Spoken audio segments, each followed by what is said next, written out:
어거스틴은 정원의 쇄심을 경험한 후 카시키아 쿠미의 별장에서 시간을 보내면서 세례를 준비하였다.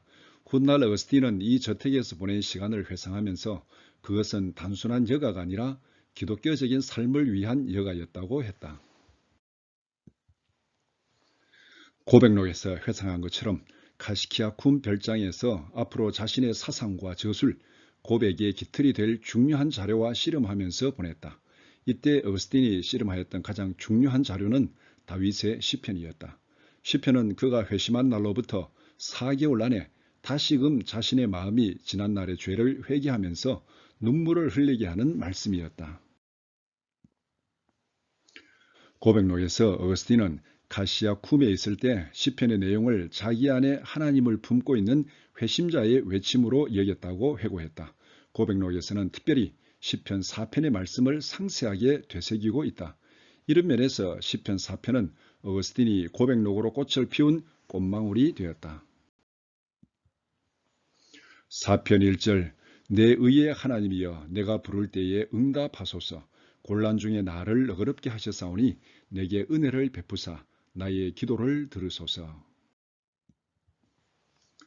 어거스틴은 시편 4편 1절을 읽는 순간 정원의 무화과나무 아래에 써 있었던 자신의 회심을 떠올렸다. 그곳에서 어거스틴은 마침내 하나님께 통곡하며 부르짖었고 하나님께서 어린아이들의 노래와 로마서의 글귀를 통해 자신에게 응답하셨다고 생각했다. 곤란 중에 나를 너그럽게 하셨사오니를 슬픔의 깊은 골짜기에 갇혀있던 시인을 넓은 기쁨의 장소로 인도했다고 이해했다. 그 결과 사랑의 하나님이 성령으로 그의 마음에 스며들어서 그의 마음에서 슬픔의 어두운 골짜기는 완전히 사라졌으며 그는 이제 하나님과 내적으로 이야기를 나눌 수 있다고 말했다.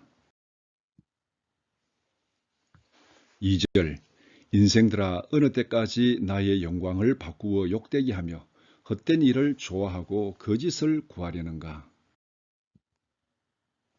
어거스틴은 이 구절을 읽으면서 많이 교도로서의 자신의 과거를 지적하는 것처럼 느껴져서 겁에 질렸고 공포에 몸서리 찼다고 회상했다. 어거스틴은 실제로 마니의 허영을 좋아했고 거짓된 진리의 복음을 추구했다. 마니 교도로 실수를 저질렀던 세월을 기억하면서 이 말씀을 읽고 몸이 떨렸다. 그는 이제 마니 교도들뿐만 아니라 자기 자신에게 분노했다. 왜 가장 하찮은 것들을 복된 것으로 착각하고 추구하느냐? 왜 세상의 일시적인 것들에 마음을 빼앗기고 있느냐? 왜 지나가는 하찮은 것들을 가장 중요한 것처럼 생각하고 따르느냐? 이것이 창조자 하나님의 영광을 욕되게 하는 것이며 헛된 일을 좋아하고 거짓을 추구하는 것이다. 3절 여호와께서 자기를 위하여 경건한 자를 택하신 줄 너희가 알지어다. 내가 그를 부를 때에 여호와께서 들으시리로다. 어거스틴은 이 말씀을 예수 그리스도를 죽은 자 가운데서 살리셔서 하나님의 보좌 우편에 앉히신 사건으로 이해했다.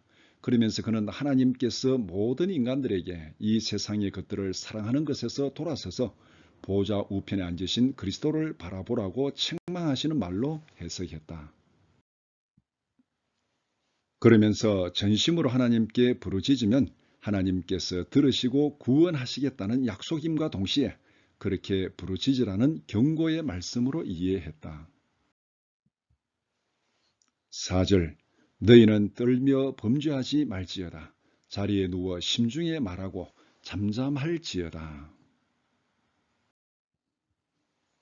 어거스틴은 이 말씀을 우리가 과거에 지은 죄들에 분노하고 회개하라는 뜻으로 해석했다.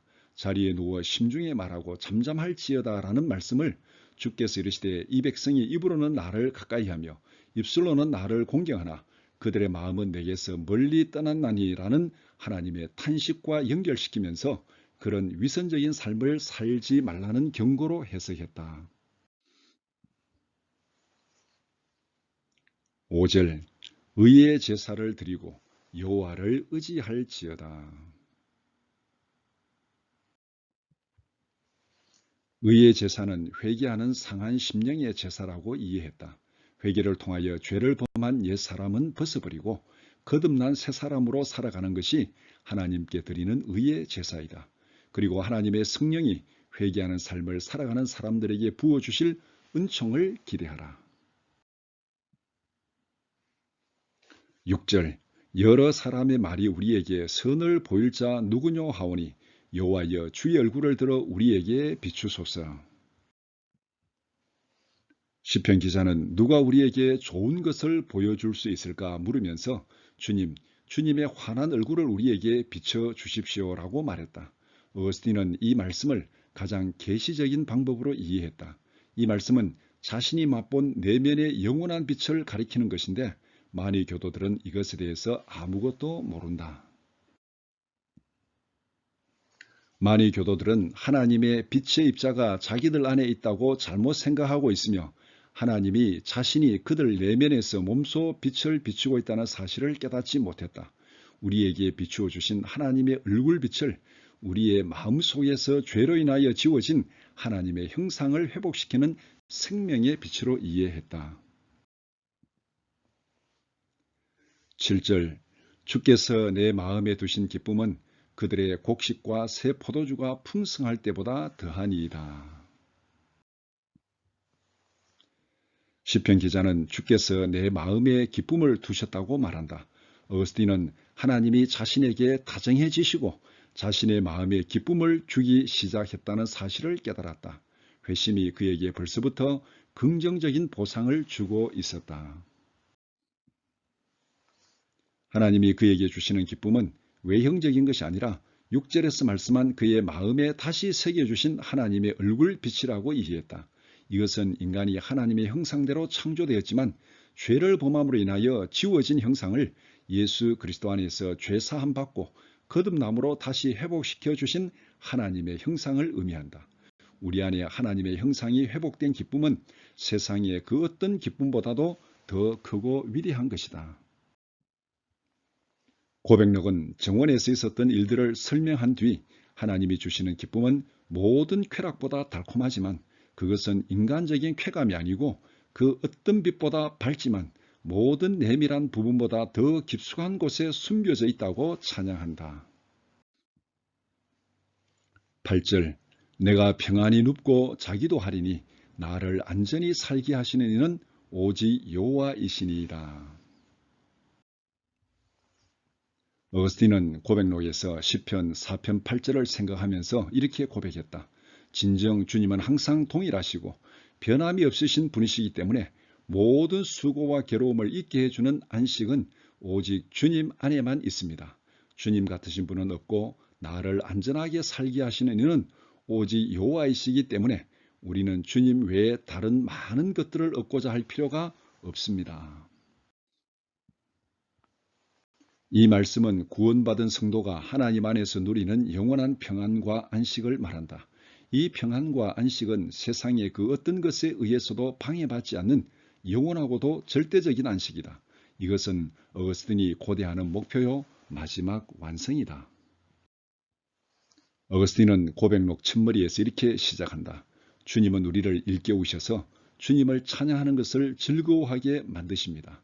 왜냐하면 주님은 우리를 지으실 때에 주님을 바라보며 살아가도록 지으신 까닭에 우리의 마음은 주님 안에서 안식할 때까지는 쉴 수가 없기 때문입니다. 지금까지 살펴본 것처럼 시편 4편은 어거스틴의 고백록을 꽃피운 꽃망울과 같은 것입니다.